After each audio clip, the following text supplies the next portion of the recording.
Coach, I'll just start with you. I mean, obviously, what this program's been able to do since moving up to D1, it's been incredible. But I think more than anything, it's just that consistency. And I mentioned South Carolina. I remember paying attention to you guys last year because you guys were in their pod. So I bring that up because obviously this team, what you guys have been able to accomplish, especially going back to last year, you return a lot of players. How do you keep the main thing, and not lose sight of, hey, we still got to go through a season and be able to achieve all these little things before we're thinking about the stuff down the road? I, I think a lot of that just goes to our staff and the expectations that our staff has on the group and the guys that come into this baseball program.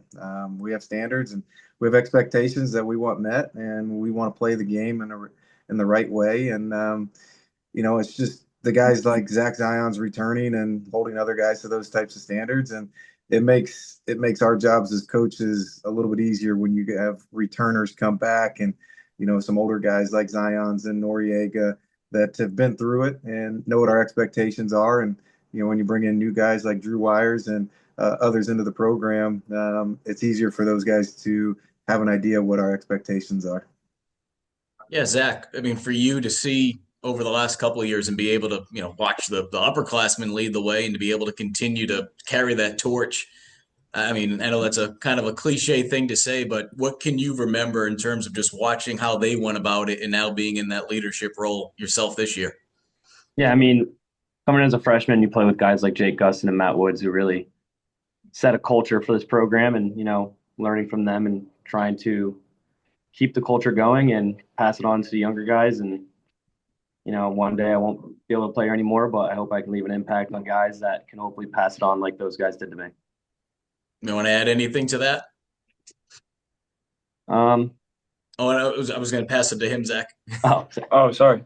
Yeah, so for being a new guy, I mean, it's been it's been awesome being brought into a culture from a winning standpoint. It's why you play sports is to have the best opportunity to win and have success at the level that we do.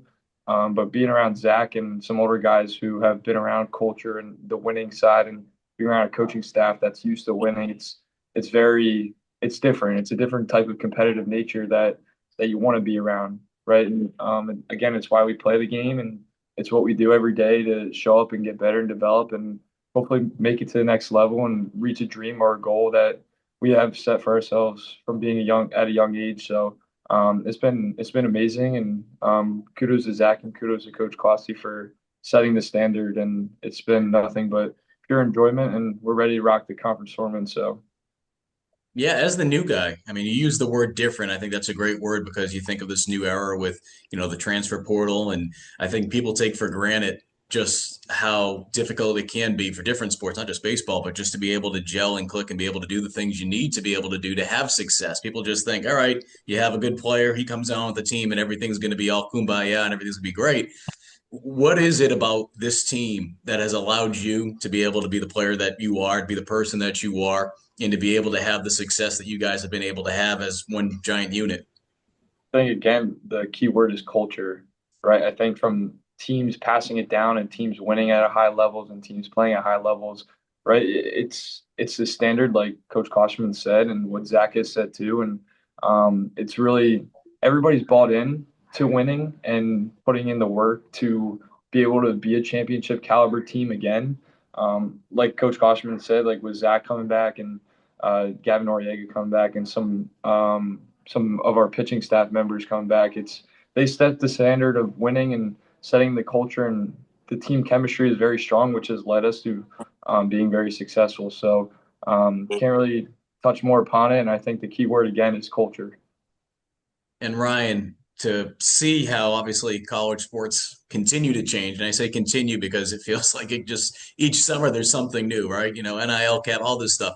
But with the transfer portal in particular and being able to bring in some new faces to be able to gel, I know coaches always will talk about, we want guys that will fit our culture.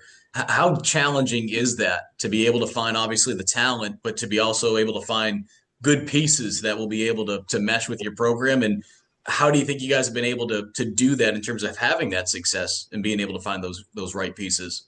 Yeah, it's twofold. It's ability, and it's also the background and the character that the kids are bringing in. And it's something we try to throughout the recruiting process understand who we're bringing into our program, who we're talking to, who we're communicating with.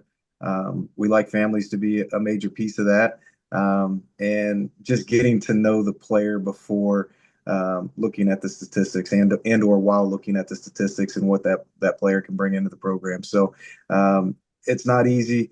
We've made mistakes in the past, but we've also done a really good job of bringing the right pieces in and helping us win more college baseball games.